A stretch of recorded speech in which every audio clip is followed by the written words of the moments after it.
آپ چاہے جتنے بھی سچے ہوں، جتنی بھی معصومیت سے بات کریں، ایک ایسی چیز ہے جو کہ اگر آپ نے غلط لوگوں کے ساتھ شیئر کر دی تو وہ آپ کو دیکھنے کا دنیا میں نظریہ بدل دے گا، آپ کے رشتے بدل دے گا، آپ کے معاملات بدل دے گا، آپ کی چیزیں بدل دے گا۔ ضروری نہیں ہوتا کہ زندگی میں ہر سبق ایک شور بچا کر آئے، ضروری نہیں ہوتا کہ آپ کو کوئی ٹراما ملے تو آپ وہ سبق سیکھیں، ضروری نہیں ہے کہ آپ کی زندگی میں ہر آنے والے سبق کا ایک بہت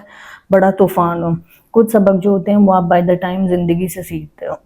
اور جب ہم چھوٹے ہوتے ہیں نا تو تب ہمیں ریئلائز نہیں ہوتا، تب ہر چیز ایک جیسی ہوتی ہے، تب کیونکہ معصومیت ہوتی ہے، تب آپ لوگوں کو اس طریقے سے جج نہیں کر رہے ہوتے، آپ دیکھ نہیں رہے ہوتے، تب آپ کی زندگی میں کمپرومائز نہیں ہوتے، کمپیریزنز نہیں ہوتے، آپ کے ٹراماز نہیں ہوتے، آپ کو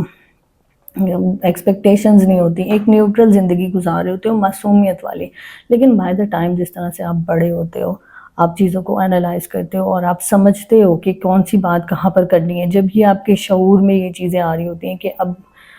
یہاں پر بیٹھنا ہے، یہاں پہ نہیں بیٹھنا، یہاں پر یہ کھانا ہے، یہ نہیں کھانا ہے، اسی کے ساتھ ساتھ پھر آپ چیزیں سیکھتے ہو، آپ لوگوں کے رویوں کو انالائز کرتے ہو۔ تو ایک چیز ایسی ہے کہ جو آپ اگر لوگوں کے ساتھ شیئر کر دیتے ہو تو وہ آپ کی ساری زندگی کو بدل کے رکھ دیتی ہے۔ وہ کیا ہے؟ آپ کے فائنینس، آپ کی سیلری، آپ کے جو بھی ہے، اس میں آپ نے بڑے دھیان سے کرنا ہے۔ ہاں، آپ اپنے پیرنٹس کے ساتھ ڈسکس کر سکتے ہو اپنے فائنینس، آپ اپنے پارٹنر کے ساتھ کر سکتے ہو، لیکن ہر کسی کے ساتھ نہیں۔ کیونکہ کیا ہوتا ہے میں آپ کو بتاتی ہوں، کوئی لوگ ہے، کچھ ایسے آپ کے دوستوں میں سے ہوں گے جو کہ آپ سے کم کما رہے ہوں گے، کچھ ایسے ہوں گے جو آپ سے زیادہ کما رہے ہوں گے۔ اب وہاں پر سچویشن کیا آ جاتی ہے، اور ایون آپ کے رشتہ دار، آپ کے دوست، آپ کے ماں باپ اور پارٹنر کے علاوہ کوئی بھی لوگ ہیں،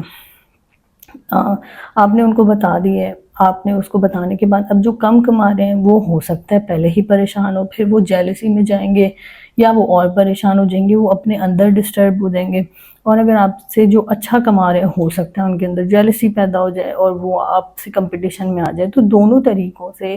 اچھا، یہ وہ لوگ چوز نہیں کرتے، یہ لاشعوری طور پہ انسان کے اندر سے یہ چیزیں آ جاتی ہیں، سب کانشیس ان کا جو ہوتا ہے نا وہ ایکٹیو ہو جاتا ہے اور وہاں سے وہ چیزیں آ رہی ہوتی ہیں، تو وہ آپ کو دیکھنے کا نظریہ ان کا بدل جاتا ہے۔ اب اس میں کیا ہوتا ہے، اور بھی دو طریقے سے ہوتا ہے کہ اگر فار ایگزامپل آپ زیادہ کما رہے ہو تو آٹومیٹیکلی لوگ پرسیو کر لیتے ہیں یہ والی چیز کہ اچھا یار یہ زیادہ کماتا ہے تو ہم اس کو یہ والا کام کہہ دیتے ہیں، یہ کر دیتے ہیں۔ ہاں، ہم کیونکہ سوشل لائف گزار رہے ہیں، ہم لوگوں کے ساتھ اٹھتے بیٹھتے ہیں، تو مدد کرنا اچھی بات ہے، لیکن ہر چیز میں آپ کو گھسا کے آپ سے وہ چیزیں کروا لینا یہ غلط چیز ہو جاتی ہے۔ تو جب آپ کو لوگوں کا پتہ چل جاتا ہے نا، اچھا یہ اتنا کماتا ہے، یا وہ میں آپ کو چھوٹی سی ایگزامپل سے بات کروں گی۔ فار ایگزامپل آپ دوست ہو، آپ کھانا کھانے جاتے ہو، اب آپ کے دوستوں کو پتہ ہے یار یہ زیادہ کماتا ہے، تو کیا ہوگا، آٹومیٹیکلی ایکسپیکٹیشنز یہ ہوں گی کہ یہ جو ہے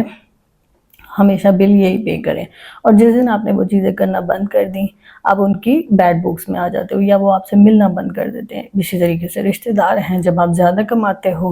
اور وہ آٹومیٹیکلی ایکسپیکٹیشنز ہوتی ہیں یا یہ کرے یہ کرے یہ کرے، جس دن آپ کرنا بند کرتے ہو اس دن آپ برے ہو جاتے ہو۔ تو یہ جو ہے یہ معاملات ایسے ہی چلتے ہیں۔ اور فار ایگزامپل اگر آپ بری کنڈیشن میں ہو تو وہ لوگ آپ سے اوائڈ کرنا شروع کر دیتے ہیں، صرف اس وجہ سے کہ یا یہ جو ہے نا یہ میرے سے پیسے نہ مانگ لیں۔ تو آپ نے اپنی یہ والی جو چیز ہے نا،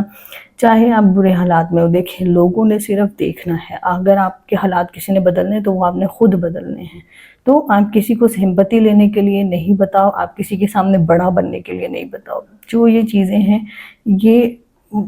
اگر آپ کو اللہ تعالیٰ نے عزت دینی ہے تو وہ آپ کو ملنی ہے، وہ آپ کے پیسے بتا کر نہیں ہو جانی، اور جو پیسے بتا کر آپ کے ساتھ جو چلیں گے وہ تو پھر اسی پیسے کے ہی ہیں، وہ آپ کے تو نہیں ہیں۔ اور ہاں یہ بھی ہوتا ہے کبھی کبھار لوگ آپ کا پیسہ آپ کے اگینسٹ بھی استعمال کرتے ہیں، اور وہ پھر وہ جس طرح سے میں نے آپ کو اگزامپل دی ہے کہ لوگ یہ کرتے ہیں کہ یہ کرے سارا کچھ یہ کریں، تو وہ پھر کیونکہ ہم اپنی طرف سے ہر انسان کی کوشش ہوتی ہے کہ یار اپنے رشتوں کو بچا کے چلے، جتنا زیادہ ہو سکتا ہے اتنا زیادہ کرے، لیکن آپ نے پیسے ان کے لیے نہیں کمائے ہیں، آپ نے پیسے اپنے لیے کمائے ہیں، آپ نے اپنے لیے کرنے ہیں، اور جب ہم نہیں کرتے تو پھر وہ محسوس بھی ہوتا ہے، گلٹ بھی محسوس ہوتا ہے۔ کچھ سوشلائز یہ ایک میں نے اپنی زندگی سے یہ سیکھا ہے کہ کوئی بھی ہے، وہ کتنا بھی آپ کا قریبی رشتہ دار ہے، آپ کا بہت بیسٹ فرینڈ ہے، جب وہ آپ سے پوچھے بھی کچھ لوگوں کو یہ بھی ہے، ایک تو ہوتا ہے نا کہ ہم خود، کیونکہ جب ہم نے فرسٹ ٹائم ارن کر رہے ہوتے ہیں، ہم نے پہلا پیسہ کمایا ہوتا ہے، تو ہمارا دل کرتا ہے کہ یار ہم اس کو شیئر کریں. لیکن کیا ہوتا ہے، کچھ لوگ ہوتے ہیں جو آگے سے آ کر بھی پوچھتے ہیں کہ تم مہینے کا کتنا کما لیتے ہو. وہ چیزیں آپ نے بالکل بھی نہیں بتانی ہے، because money doesn't change you, money changes the people how they see you. تو وہاں پر آپ نے وہ ایک باؤنڈری لگا لینی ہے. کچھ چیزیں ایسی ہوتی ہیں جو زندگی میں خاموشی کے ساتھ کرنی ہوتی ہیں، اور وہی آپ کی رسپیکٹ بناتی ہیں. دیکھیں، خاموشی میں ہی عزت ہے، باؤنڈریز میں آپ کی پاور ہے. آپ نے ان چیزوں کو ہمیشہ پرائیورٹی دینی ہے. آپ نے ان چیزوں کو وہ فار گرانٹیڈ نہیں لینا ہے، بیکاز آج کل کی دنیا یہی ہے، لوگ بدلتے ٹائم نہیں لگاتے. آپ کا سکون، آپ کی ڈگنیٹی، آپ کی جو ہر چیز ہے وہ ان کچھ پرائیویسی ہونی چاہیے ہر چیز کی. آپ اس کو اگر وہ بریچ کرتے ہو تو وہ آپ کے لیے بے سکونی پیدا ہو جاتی ہیں. ہمیں ایک گلٹ آ جاتا ہے کہ یار نہیں، مجھے اس کا کر دینا چاہیے تھا، میں نے نہیں کیا. تو بہتر ہی ہے نا کہ آپ پہلے سے اپنی ایک پرائیویسی مینٹین کرو، تاکہ بعد میں آپ کا سکون برباد نہ ہو. اور پیسہ ایٹ لیسٹ وہ چیز نہیں ہونی چاہیے کہ جس کی وجہ سے لوگ آپ کے بارے میں کانورزیشن کریں، یا آپ کو جج کریں، یا آپ کو سائڈ لائن کریں. This is all for now. Thank you for watching.